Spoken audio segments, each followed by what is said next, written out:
இங்கே கேமரா வச்சுக்கோங்க அப்படி ஒரு கான்செப்டே கிடையாது. பைபிள், குரான், பகவத்கீதை மாதிரி இருக்கிறது தான் ஃபிலிமாக வெளியே வரும். ஐயோ! கிளையண்ட் இவங்க தான் வேணும்னு சொல்றாங்களே, ஆனா இவங்களுக்கு நடிப்பே வரலையேன்ற மாரி ஸ்பேஸ்லாம் இருந்திருக்கா?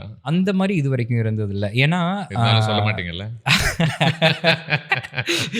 இல்ல. அப்படியெல்லாம் கிடையாது. என்னன்னா நாங்க வந்து இது இந்த டிவி கமர்ஷியலே வந்து சரி வாங்க இந்த இடத்துல போய் நம்ம ஷூட் பண்ணுறோம்.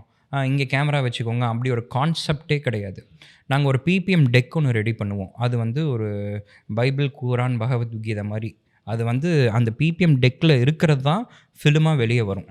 ஸோ பார்த்தீங்கன்னா, what is a director's narrative flow? இந்த கதையை எப்படி பார்க்குறோம்? Each and every single shot story போர்டில் எக்ஸ்பிளைன் பண்ணியிருப்போம்.